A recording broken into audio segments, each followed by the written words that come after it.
The village of Elmsreach was a place time forgot. Nestled between cliffs and the edge of an ancient forest, it was always autumn here. Burnt orange leaves fluttered on windless days, and the sun never rose higher than a pale shimmer behind the clouds. Lira had lived her whole life in the shadow of the forest. Her cottage sat on the edge of the trees, far enough to feel safe, close enough for the whispers to reach her windows. People feared her, though they never said it outright. They called her a healer, a herbalist, sometimes even a gifted soul.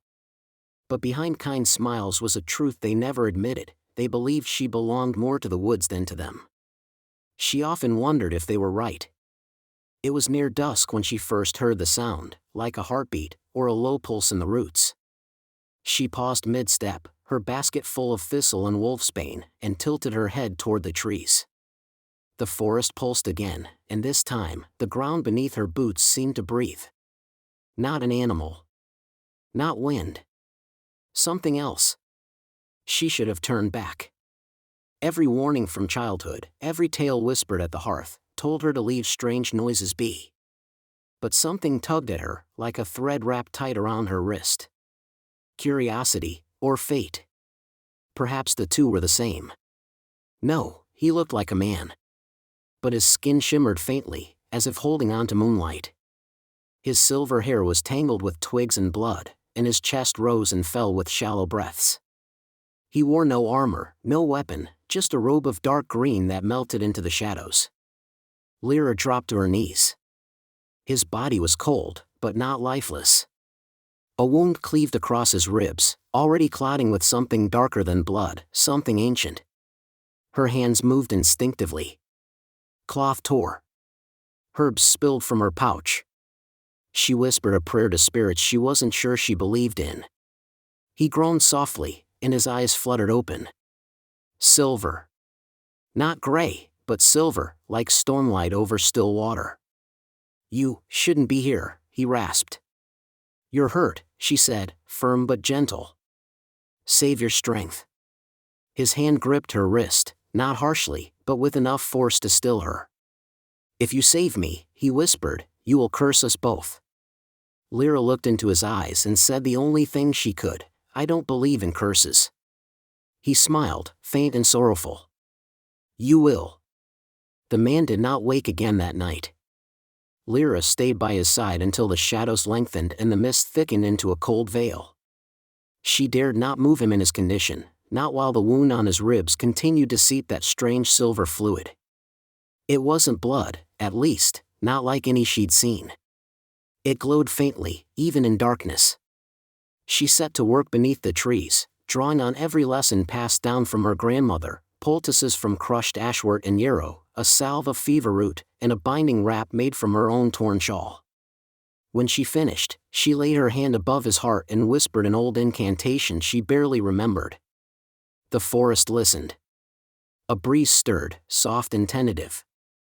"I don't know what you are," she murmured, brushing a lock of hair from his face, "but the woods want you alive." It was nearly dawn when she managed to move him. She fashioned a crude sled from fallen branches and half-carried, half-dragged him through the trees. He was heavier than he looked, and her arms screamed with the effort, but she never once considered leaving him behind. By the time they reached her cottage, her fingers were numb and her breath came in ragged bursts. She eased him onto her small cot by the fire, stoked the hearth, and watched as the orange light played against his strange skin. He looked older now, still ethereal, still unnaturally beautiful, but worn. As if time only remembered him when he was unconscious. She slept beside the fire that morning, curled in a chair, one eye always drifting toward him. By evening, he stirred again. Lira had just finished grinding willow bark when she heard him whisper. "Where?" His voice was hoarse. "You're safe," she said gently. "My home." His gaze swept the room: stone walls lined with dried herbs, a shelf full of old books, a copper kettle simmering over flame. Finally, his eyes settled on her. "You should have let me die," he said, more tired than bitter. "I don't let people die in my woods. I'm not people." He tried to sit, winced, and fell back. I noticed. A flicker of something passed between them: wryness, or maybe wariness.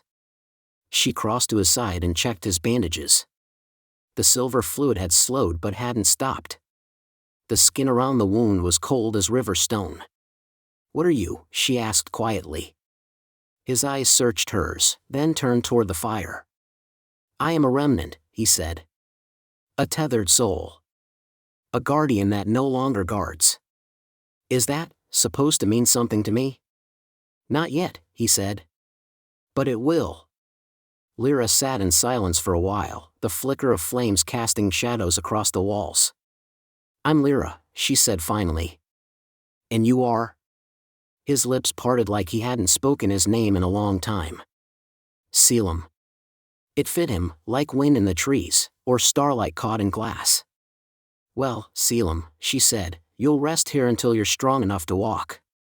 After that, you can tell me what kind of spirit bleeds under moonlight." His gaze lingered on her, uncertain. "You're not afraid?"